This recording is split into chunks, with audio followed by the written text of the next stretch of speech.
The stars looked cold and distant from the observation deck of the UES horizon. Ambassador Frank Collins stood with his hands clasped behind his back, watching as the ship approached the Rigelian homeworld.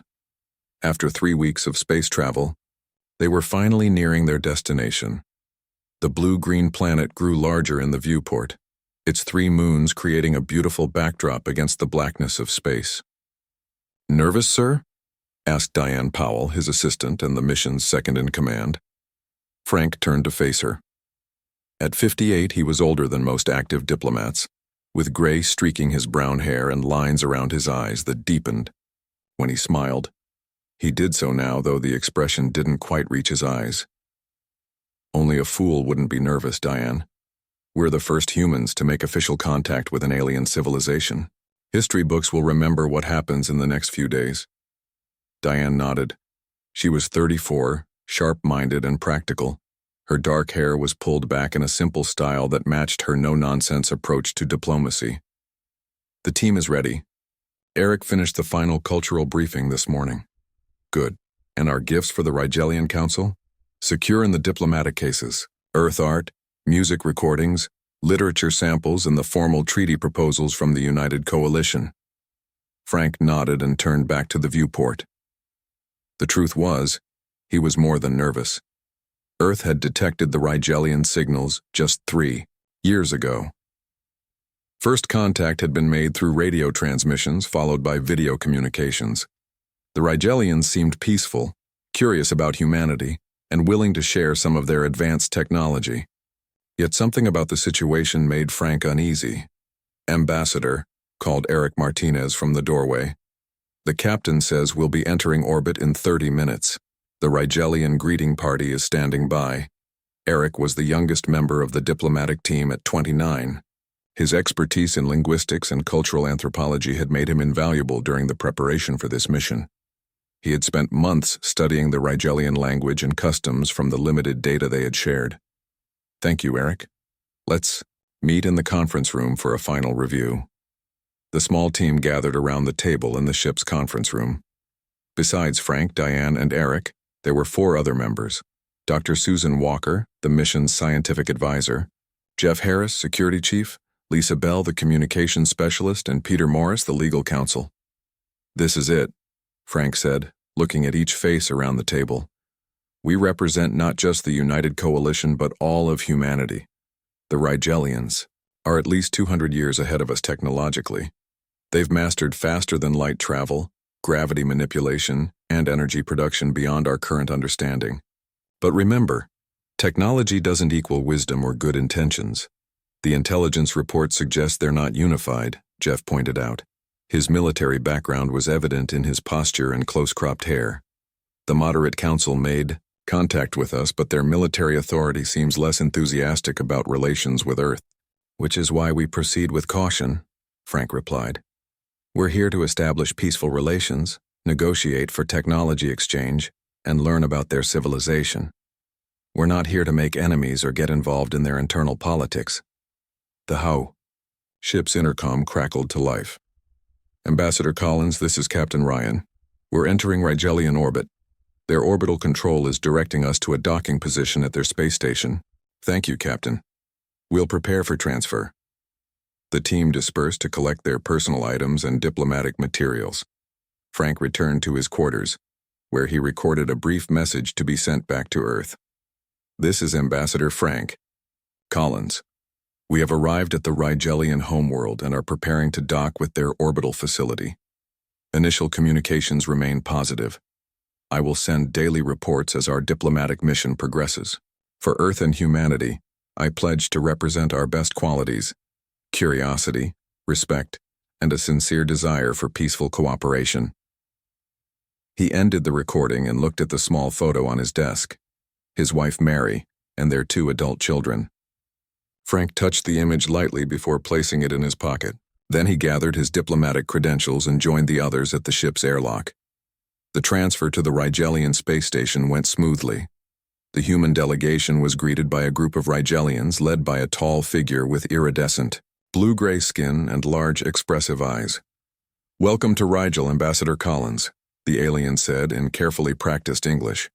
I am High Counselor Zeltaric of the Moderate Council. We are honored by your presence. Frank performed the formal greeting gesture they had been taught.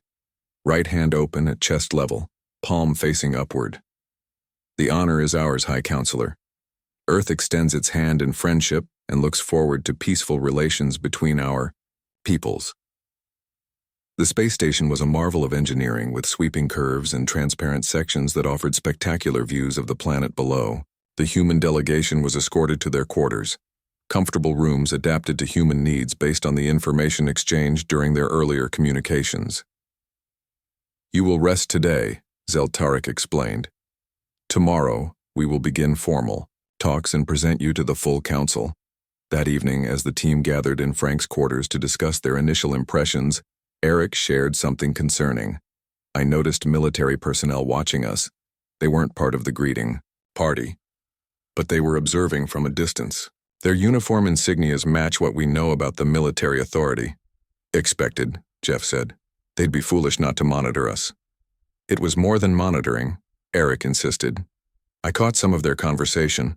My Rigelian isn't perfect, but I heard phrases like potential threat and technological assessment.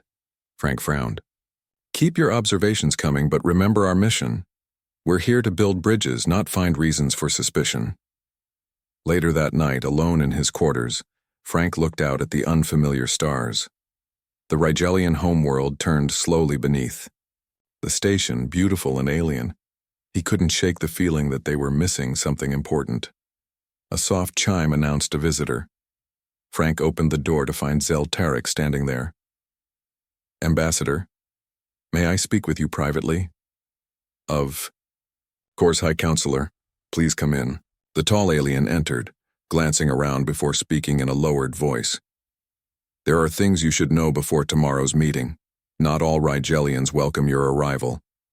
Admiral Voss's Kren of the Military Authority believes humans represent a potential risk to our dominance in this sector. We come in peace, Frank stated firmly. Earth has no expansionist intentions. Perhaps, but your species has advanced remarkably quickly. Just 3 centuries ago, you were limited to your own planet. Now you've established colonies in your solar system and developed interstellar communication. Some find this concerning. Technological development doesn't equal aggression, Frank argued. I agree, Zeltaric said. But I advise caution. Present yourselves as seeking guidance from our more advanced civilization. Appeal to Rigelian pride. It may help mitigate concerns. After the High Counselor left, Frank sent a secure message to the UES Horizon still in orbit. Possible internal conflict among Rigelian leadership regarding human relations. Proceeding with diplomatic mission but advise heightened awareness. Collins out. He didn't know then that this message would be the first link in a chain of events that would change the course of human-alien relations forever. The next morning, Frank Collins and his team prepared for their first official meeting with the Rigelian Council. They dressed in their formal diplomatic uniforms, navy blue with silver trim bearing the United Coalition emblem of Earth. Remember, Frank told his team as they gathered in the corridor, we show respect but not weakness. We're representing all of humanity here. The Rigelian escort arrived precisely on time. 6 tall figures with the same blue-gray skin as Zeltaric, but wearing ceremonial robes in deep purple rather than the simpler clothing of the previous day. The council awaits you, Ambassador, said the lead escort with a formal bow. They were led through wide corridors with high ceilings. The architecture was beautiful, flowing lines and soft curves rather than the angular designs humans preferred. Other Rigelians stopped and watched as they passed. Some looked curious, others wary. Frank noted that several wore the distinctive uniform markings Eric had identified as military authority. The council chamber was a large circular room with tiered seating. In the center was a round platform where speakers could address the council. High Counselor Zeltaric stood waiting for them. Ambassador Collins, please step forward with your team. As they walked to the center platform, Frank studied the council members. There were 12 in total, seated in a semicircle. Most wore robes similar to Zeltaric's, but 3 wore military-style uniforms with multiple decorations. One of these, A broad-shouldered Rigelian with darker skin and piercing yellow eyes watched them with open suspicion. "Honored Council," Zeltaric began. "I present Ambassador Frank Collins and the diplomatic delegation from Earth." Frank stepped forward and performed the formal greeting gesture again. "Esteemed members of the Rigelian Council, I bring greetings and friendship from Earth and the United Coalition of Humanity. We are honored by your welcome and eager to establish peaceful relations between our worlds." His words were translated by an automated system, though Frank knew most of the Council understood basic English from their earlier communications. Zeltaric gestured to the Council members one by one, introducing them. When he reached the military officials, he said, and representing the military authority, Fleet Admiral Vossakren. The broad-shouldered Rigelian with yellow eyes inclined his head slightly, but did not offer the traditional greeting in return. Frank noted the snub but maintained his diplomatic smile. "We have reviewed your initial proposals," Zeltaric continued. "The cultural exchange program is of particular interest to us. Your species has produced remarkable art and literature, despite your relatively brief civilization." "Thank you, High Counselor," Frank replied. "We believe cultural exchange is the foundation of understanding between different peoples." Admiral Vossakren leaned forward. "What interests me, Ambassador, is not your art, but your technological development rate. Your species advanced from primitive flight to space travel in less than 1 century. This is unusual." There was something in the way he said unusual that put Frank on alert. "Necessity and curiosity drive innovation, Admiral," Frank responded carefully. "Earth has faced many challenges that require technological solutions." "Including weapons technology, no doubt," Vossakren said. "Our history includes conflict, yes," Frank acknowledged. "But our presence here demonstrates our commitment to peaceful cooperation." Another council member spoke up. "We would like to know more about your quantum communications research. Our scientists were surprised by your level of understanding in this area." Frank glanced at Dr. Susan Walker, who stepped forward. "We've made recent breakthroughs in quantum entanglement communication. It's still experimental but promising." A murmur ran through the council. Frank saw Vossakren exchange glances with his military colleagues. The formal meeting continued for 2 hours. Questions ranged from Earth's governmental structure to their energy production methods. Frank and his team answered honestly but carefully, aware of the tension emanating from the military authority representatives. When the session ended, Zeltaric approached Frank privately. "You did well, Ambassador, but I must warn you again. Admiral Vossakren has significant influence. He has been vocal about his concerns regarding humanity's rapid advancement." "What exactly is he afraid of?" Frank asked. "That you may soon rival our technological capabilities. The Rigelian Confederacy has been the dominant power in this sector for centuries. Change is uncomfortable for some." Over the next 2 weeks, the diplomatic mission progressed. Frank's team met with various Rigelian officials, scientists, and cultural leaders. They exchanged knowledge, shared cultural artifacts, and began drafting preliminary agreements for trade and non-aggression. Eric Martinez spent much of his time with Rigelian linguists, rapidly improving his grasp of their language. One evening, he rushed into Frank's quarters, his face tight with worry. "Sir, I overheard something. Military authority officers discussing us when they thought I couldn't understand. They're conducting scans of our shuttlecraft without permission." Frank frowned. "What are they looking for?" "They mentioned weapons capabilities and our quantum communication device. They seemed particularly interested in how it works." Frank paced the room. "Keep this to yourself for now. I'll speak with High Counselor Zeltaric tomorrow." That night, Frank received a message from Captain Ryan aboard the UES Horizon. "Ambassador, we've detected unauthorized scans of our systems. Rigelian vessels have been maintaining closer orbits than agreed upon." "Awaiting instructions." Frank sent back. "Maintain alert status but take no action that could be interpreted as hostile. Continue diplomatic protocols." The next morning, Frank requested a private meeting with Zeltaric. The High Counselor appeared troubled. "I was about to contact you, Ambassador. Admiral Vossakran has called for a special council session regarding your mission. On what grounds? Frank asked. He claims to have evidence that your diplomatic mission is a cover for military reconnaissance. Frank stared at him in disbelief. That's absurd. We've been completely transparent. I know, Zeltarik said quietly. But Voskren has been gathering support. The council is divided. What do you suggest we do? Proceed with tonight's ceremonial. Dinner is planned. It will give me time to speak with other council members. Show nothing but goodwill and openness. That evening, Frank and his team dressed in their formal attire again. They brought gifts for the ceremonial exchange: earth, artwork, historical artifacts, and data crystals containing human music and literature. The dinner began well.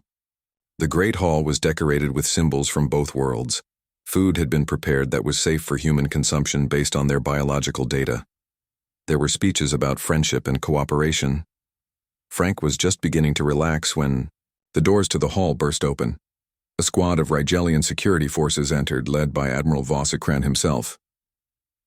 Ambassador Frank Collins, Vossakran announced in a voice that carried throughout the hall. By authority of the Military Council of Rigel, you are hereby detained on suspicion of espionage against the Rigelian Confederacy. Chaos erupted in the hall. Zeltarik rushed forward, arguing loudly with Voskren. Other council members shouted protests or questions. Frank stood calmly, though his heart raced. This is a violation of diplomatic protocol, Admiral. My team, and I have diplomatic immunity under the terms we agreed upon. Immunity does not extend to spies. Vossakren replied coldly. He held up a small device. This was found in your quarters, a quantum scanner capable of copying our secure data networks. Frank stared at the device. I've never seen that before. It's not ours. But the security forces were already moving forward, surrounding the human delegation. Jeff Harris, their security chief, moved protectively closer to Frank, his hand instinctively, reaching for a weapon that wasn't there. They had come unarmed, as agreed. Do not resist, Frank told his team quietly. Contact the ship. Tell Captain Ryan what's happening. As they were led away, Frank caught Zeltarik's eye. The High Counselor looked shocked and dismayed. Frank realized with a sinking feeling that events had moved beyond the moderate council's control. The military authority now held Earth's first ambassador in custody, along with his entire team. And back on the UES horizon, Captain Ryan watched helplessly as the situation below spiraled toward disaster. Frank Collins sat in a small bare room with metallic walls that glowed with a faint blue light. 3 days had passed since the military authority had taken him and his team into custody. They had been separated immediately. Frank had no idea where the others were being held or how they were being treated. The door slid open with a soft hiss. Admiral Voskren entered, followed by 2 guards.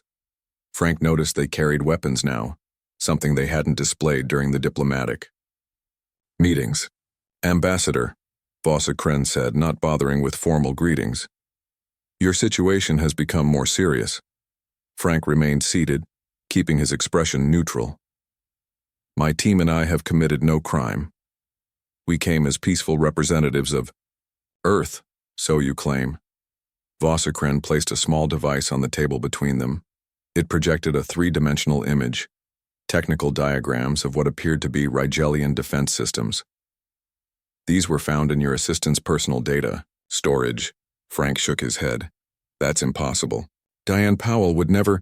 She has already confessed, Vossakren interrupted. Frank knew immediately this was a lie. Diane would never confess to something she hadn't done. I want to see my team, now. You are not in a position to make demands. Voskren leaned forward. The evidence against you is substantial. We have detected multiple unauthorized transmissions from your ship to Earth.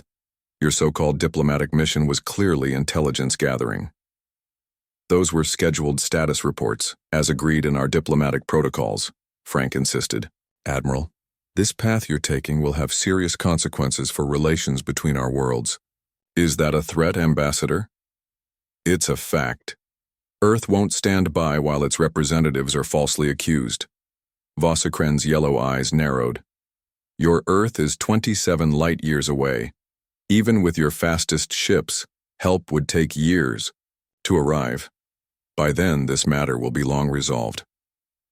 What Vosakren didn't know, what no one outside Earth's highest military command knew, was that human technology wasn't quite as limited as they had led the Rigelians to believe.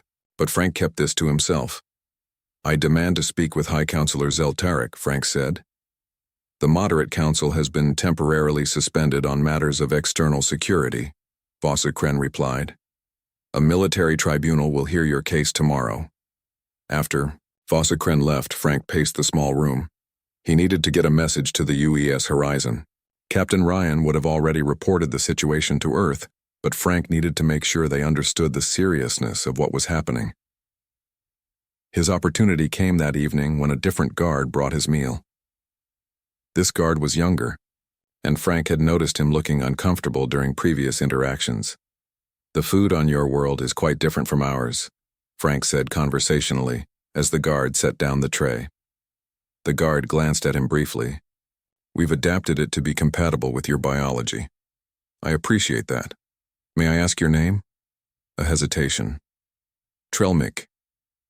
Trelmik. I believe you know this situation is wrong. I'm a diplomat, not a spy. The young guard shifted uneasily. It's not my place to question Admiral Vosakren's orders. I understand. But perhaps you could deliver a message to High Counselor Zeltaric? Nothing secret, just my formal request for Moderate Council representation at tomorrow's tribunal. Trelmik looked uncertain, then gave a slight nod.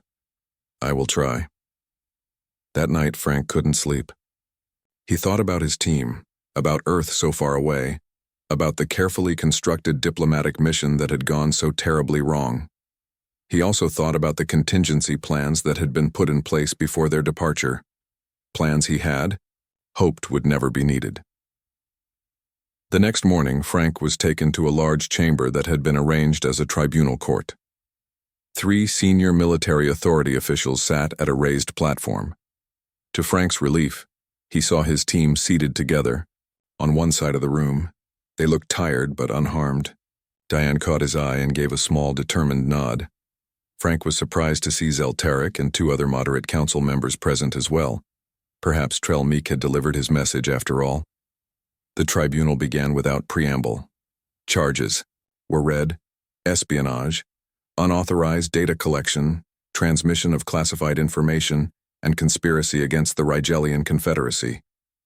When Frank was allowed to speak, he addressed not just the military tribunal, but the entire room. These charges are false. We came to Rigel in peace and friendship. We have adhered to all agreed protocols. The evidence presented has been fabricated to serve Admiral Vosakren's agenda. You have no evidence of this claim, one of the tribunal judges said. I request access to our ship's communication logs, which will prove all our transmissions were scheduled diplomatic updates.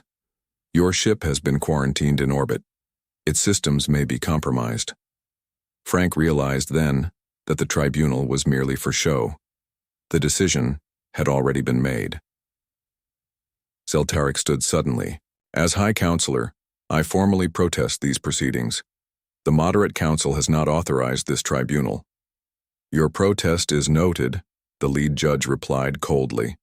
But in matters of security, the military authority has primary jurisdiction. The tribunal continued through the day. Fabricated evidence was presented.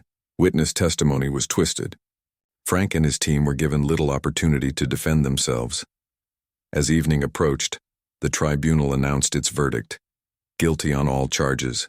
The sentence was read: for crimes against the security of the Rigelian Confederacy, Ambassador Frank Collins is sentenced to immediate execution. The remaining members of the Earth delegation will be detained pending further investigation. A shocked silence fell over the room. Even some of the military authority personnel looked surprised at the severity of the sentence. Zeltaric rose, again, his voice shaking with anger. This is madness. You cannot execute a diplomatic envoy. This action will bring war between our worlds. Earth is no threat to us, Vosakren replied dismissively. By the time they even learn of this, it will be too late for them to respond. Frank was allowed a final statement. He stood tall, his voice clear and steady despite the gravity of the moment. I speak now not just to this tribunal, but to all Rigelians. The path you are taking today leads only to conflict. Earth extended its hand in friendship, and you have chosen to reject it. Remember this moment. Remember that you were offered peace. Then he turned to face Vasa Kren directly. Admiral, you believe Earth is weak because we came seeking friendship rather than displaying our strength. That was our choice, not our limitation. I fear you will learn this truth too late. Frank was not permitted to speak with his team before being led away. The last thing he saw was Diane's face, tears streaming down her cheeks but her eyes burning with determination. He knew she would find a way to contact the ship. That night, in his cell, Frank was visited one last time by Zeltaric. I have done everything in my power to reverse this decision, the High Counselor said, his voice heavy with regret. But Voss's Kren has too much support from those who fear Earth's potential. It's not me I'm worried about, Frank replied quietly. It's what comes after. What do you mean? Earth does not abandon its own High Counselor. When they learn what has happened here, they will respond. Zeltaric's large eyes showed his concern. Your world is far away. What can they do? Frank simply shook his head. Some secrets weren't his to share. The execution was scheduled for dawn the next day. It would be public, a demonstration of the military authorities' power and a warning to any who might challenge them. What they didn't know was that Captain Ryan of the UES Horizon had already sent Earth the message that would trigger a response, unlike anything the Rigelian Confederacy could imagine. Frank's only regret was that he wouldn't live to see his world prove just how gravely Admiral Vossakren had miscalculated. The dawn sky over Rigel Prime turned blood red as the two suns rose. Frank Collins was led to the execution platform in the central plaza of the capital city. A large crowd had gathered, some by choice, others brought there by military authority. Decree. High-definition cameras floated in the air, broadcasting the event across the Rigelian Confederacy. Frank walked with his head held high. He wore the same navy blue uniform he had arrived in, though it was now wrinkled from days in detention. His hands were bound in front of him with energy restraints that glowed a soft blue. Admiral Voss Kren stood on the platform, flanked by his senior officers. He looked triumphant, as if this moment represented a great victory rather than a diplomatic catastrophe. To the side, Frank could see his team, Diane, Eric, Susan, Jeff, Lisa, and Peter, under heavy guard. Their faces showed a mix of grief, anger, and resolve. Behind them stood High Counselor Zeltaric and several moderate council members, their presence a silent protest against the proceedings. Frank was positioned in the center of the platform. Admiral Vossa Kren stepped forward to address the crowd. People of Rigel, today we demonstrate that no species, no matter how distant their home world, may threaten the security of our Confederacy.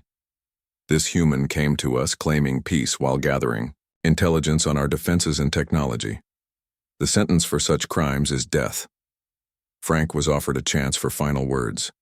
The cameras moved closer, transmitting his image to millions of Rigelian homes, and crucially, to the UES Horizon, still in orbit.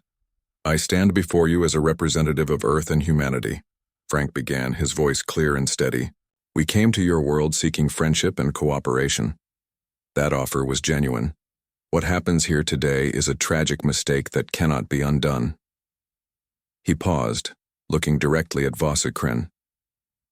Admiral, you believe executing me will demonstrate your strength. Instead, it reveals your fear. Earth does not abandon its own. You've made a terrible mistake. Vossakren's face darkened with anger. He signaled to the executioner, a tall Rigelian holding a ceremonial energy weapon. As the executioner stepped forward, a commotion arose at the back of the crowd. Zeltaric was pushing his way forward, shouting for a delay, for reason to prevail. Two military authority guards blocked his path. Frank closed his eyes briefly. He thought of Earth, of his family, of the mission he had believed in. He had done everything possible to establish peace. What would follow was no longer in his hands. The energy weapon powered up with a high-pitched whine. Frank opened his eyes, staring defiantly at Vossakren until the very end. The blast struck him squarely in the chest. Frank Collins, Earth's first ambassador to an alien world, collapsed to the platform floor. His life ended there, far from home, a victim of fear and political ambition. A stunned silence fell over the plaza. Even those who had supported the military. Authorities seemed shocked that the execution had actually been carried out. Diane Powell broke away from her guards and rushed to Frank's side, but it was too late. High Counselor Zeltarek's voice rang out. This day will be remembered as the beginning of a conflict that need never have happened. The Moderate Council formally denounces this action. Admiral Vossakren ignored him, turning instead to address the cameras once more. Let this serve as a warning to any who would... His words were cut short by an urgent message from his communications officer. The Admiral's expression changed as he listened to the report in his earpiece. For the first time, a flicker of uncertainty crossed his face. Aboard the UES Horizon, Captain Olivia Ryan stood on the bridge, her face grim as she watched the execution broadcast. Tears streamed down her face, but her voice was steady as she gave the order. Transmission confirmed. Ambassador Collins is dead. Execute Protocol Omega immediately. Send the quantum burst to Earth Command with full details. Her communications officer nodded. Quantum transmission sent, Captain. Earth will receive it instantly. Unlike conventional communications, which would take years to reach Earth at light speed, the experimental quantum entanglement system allowed instant communication across any distance. It was one of the technologies Earth had kept secret from the Rigelians. Now we wait, Captain Ryan said quietly, but they didn't have to wait long. On Earth, in the heavily secured underground chamber of the United Coalition Defense Command, the quantum receiver activated. The message from the UES Horizon appeared on the main screen. Ambassador Collins executed by Rigelian military authority. Diplomatic team detained, requesting immediate intervention. Fleet Admiral Howard Grant, commander of Earth's Defense Forces, read the message in silence. Then he turned to President Linda Carson, who had been called to the command center the moment the UES Horizon reported the detention of the diplomatic team. Madam President, we have confirmation. Ambassador Collins has been executed. The President's face hardened. Activate swift response. Admiral Grant nodded and entered his authorization code into the system. Throughout Earth's solar system, hidden military installations went on high alert. Ships that had been disguised as research vessels or commercial transports received encrypted activation orders. How long until the first response team reaches Rigelian space? The President asked. 17 minutes, Madam President. She looked surprised. 17 minutes? How is that possible? The Rigelian system is 27 light-years away. Admiral Grant's expression was grim. As you know, Madam President, we've kept certain technological developments classified at the highest level. The truth is, Earth has had functional faster-than-light capability for nearly 15 years. We maintained the illusion of slower travel times to prevent alarming potential allies or enemies. He brought up a display showing 7 military vessels previously concealed in various nearby star systems. These ships have been on standby since the diplomatic mission departed. Each is equipped with our most advanced weapons systems and staffed with our best personnel. And the Rigelians have no idea? None, Madam President. Ambassador Collins himself was only aware that contingency plans existed, not their full extent. We presented ourselves as technologically inferior during first contact to gauge the Rigelians' intentions. It appears that was a wise precaution. President. Carson took a deep breath. Admiral, what exactly will swift response entail? The first phase involves securing our people, extracting the surviving diplomatic team from Rigelian custody. The second phase targets military authority infrastructure only, with minimal civilian impact. Our goal is surgical precision, not widespread destruction. And Admiral Voskren? He will be taken into custody to face justice for his actions against a diplomatic envoy. The president nodded slowly. Very well. Proceed with swift response, and may God help the Rigelians when our ships arrive. Back in Rigelian space, Admiral Voss Kren was receiving increasingly frantic reports from the orbital defense stations. Something was happening. Sensors were detecting unusual energy fluctuations in 7 different sectors surrounding Rigelian space. Impossible, he muttered. They can't have responded already. Their homeworld is... His words were cut off as the first human warship materialized in Rigelian orbit, directly alongside the UES Horizon. Its design was unlike anything the Rigelians had seen before. Sleek, black, and bristling with weapons, systems far more advanced than what Earth had revealed during diplomatic exchanges. On its hull, large white letters spelled out its name, UES Vengeance. 6 more ships appeared simultaneously at strategic points throughout the Rigelian system, effortlessly bypassing the defense grid that Voss Kren had believed impenetrable. Earth's response had begun. Panic spread through the Rigelian capital as the 7 Earth warships took position in their space. The UES Vengeance hovered directly above the central plaza where Frank Collins had been executed just minutes earlier. Its shadow fell across the platform where Admiral Voss Kren stood frozen in disbelief. How is this possible? He demanded of his officers. Their ships couldn't have reached us for years. Before anyone could respond, all communication screens throughout the city lit up with the same image, a human woman in a black uniform with silver commander insignia. Her face was stern, her eyes cold with controlled anger. People of the Rigelian Confederacy, I am Captain Ellen Rivera of the United Earthship Vengeance. 23 minutes ago you executed Ambassador Frank Collins, a diplomatic envoy protected under interstellar law. Your actions constitute an act of war against Earth. She paused, letting her words sink in. However, we recognize that this crime was committed by your military authority, not your civilian population or your moderate council. Our response will be precise and targeted. Throughout Rigelian space, the other 6 Earth vessels were systematically disabling military installations with weapons that cut through Rigelian shields as if they didn't exist. No civilian targets were engaged.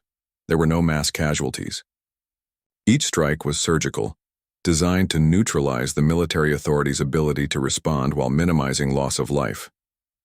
On the execution platform, Admiral Voss Kren was shouting orders into his communicator. Launch all defense vessels. Activate. Planetary shields, but nothing happened. His officers looked at him helplessly. Sir, our systems are not responding. Something has infiltrated our networks. High Counselor Zeltarik stepped forward. What you're experiencing, Admiral, is the consequence of underestimating humanity. Their quantum-entangled viruses have been dormant in our systems since we first scanned their ships weeks ago. That's impossible, Voss Kren snarled. Their technology couldn't be that advanced. They're centuries behind us. Are they? Zeltarik gestured to the warships above. They allowed us to believe what they wanted us to believe. And you in your arrogance never questioned it. On the UES Vengeance's bridge, Captain Rivera was monitoring the operation. Status report. All military authority bases neutralized. Captain, minimal casualties. Their defense grid is completely offline. The diplomatic team's locator signals are coming from a detention center in the capital's eastern sector. Send in the extraction team, Rivera ordered. Priority 1 is recovering our people. Within minutes, a sleek black shuttle departed from the Vengeance, descending toward the detention center. Inside were 20 Earth Special Forces operatives in advanced combat suits. Their leader, Major Alex Wade, checked his weapons one last time. Remember, this is a rescue operation, not a revenge mission. We get our people out clean and fast. The shuttle landed on the detention center's roof. Security forces tried to resist, but found their weapons mysteriously non-functional. The Earth team moved through the facility with precision, disabling guards with non-lethal stun weapons. They found the diplomatic team in a secure wing.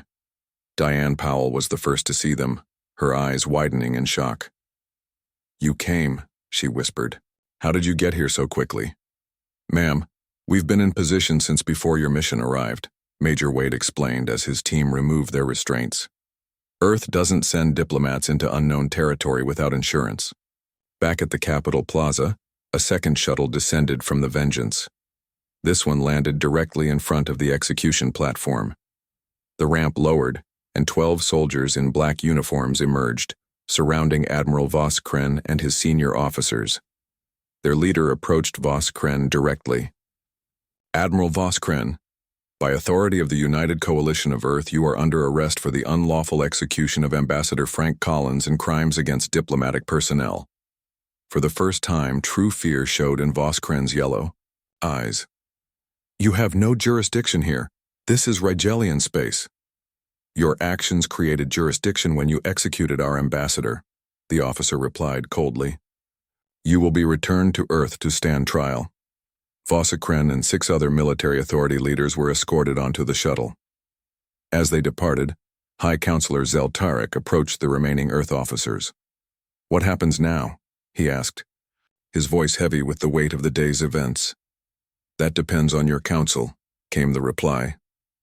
"Our orders are to secure our people and those responsible for Ambassador Collins' death. What follows will be determined by diplomacy, the real kind, not the mockery your military authority made of it." Within hours, both shuttles had returned to the Vengeance with the rescued diplomatic team and the detained military authority leaders. Captain Rivera contacted Earth with confirmation of the mission's success. President Carson appeared on the main screen. "Well done, Captain. Are our people safe?" "Yes, Madam President. The diplomatic team is secure. Admiral Voskren and his co-conspirators are in custody." "And Ambassador Collins?" Rivera's expression softened with regret. "We were too late to save him, Madam President, but his final words were recorded and broadcast across the Rigelian Confederacy. Even in death, he was a true diplomat." The President nodded solemnly. "Bring our people home, Captain, and tell the Rigelian Moderate Council we expect their representatives to accompany you. It's time for real negotiations." 3 days later, the 7 Earth vessels prepared to depart Rigelian space. The diplomatic team was safely aboard the UES Horizon, along with High Counselor Zeltarek and 4 other Moderate Council members who had agreed to travel to Earth for emergency peace talks. Before leaving, Captain Rivera received a communication request from Zeltarek. "Captain, there is something I must understand," the High Counselor said when they were connected. "Your response to Ambassador Collins' execution was immediate. You had ships positioned near our space before we even knew of your existence. Why did you not display this strength from the beginning? Why the deception?" Rivera considered her answer carefully. "High Counselor, Earth's history taught us caution. When exploring the unknown, we prepare for the worst while hoping for the best. We genuinely wanted peaceful relations with your people." "Be hiding your true capabilities? That seems contradictory. Is it? When you meet someone new, do you immediately tell them all your strengths and weaknesses, or do you wait to see their character first?" Zeltarek was silent for a moment. "I begin to understand your species better. But what happens now? After all this? That's up to our governments to decide. But Ambassador Collins believed in peace between our worlds even at the end. We can still honor that belief." As the Earth fleet engaged their faster-than-light drives and vanished from Rigelian space, they left behind a changed civilization. The military authorities' control had been broken. The Moderate Council was now leading efforts to reform their approach to other species. 2 weeks later on Earth, a solemn ceremony was held for Ambassador Frank Collins. His body had been returned home with full honors. President Carson spoke to a global audience about his sacrifice and his vision for peaceful relations among the stars. In the front row sat Diane Powell, now appointed as Earth's new ambassador to the Rigelian Confederacy. Next to her was Zeltarek, whose presence represented hope that something good might yet come from tragedy. The signing of the Collins Accords took place the following day, a comprehensive treaty establishing new protocols for interspecies diplomacy throughout known space. Its first principle read, "All diplomatic envoys are inviolable and protected under galactic law, regardless of political differences between their worlds." As news of the incident spread to other species in the sector, Earth's response became legendary. Humanity had revealed itself not as the naive newcomers they had pretended to be, but as a force to be respected, a species that preferred peace but had mastered war, that offered friendship freely but demanded respect absolutely. The execution of a single human envoy had changed the course of galactic politics forever, and in diplomatic halls throughout the stars, a new understanding emerged. Humanity's technological restraint had been a choice, not a limitation, and their response to aggression would always be swift, precise, and overwhelming.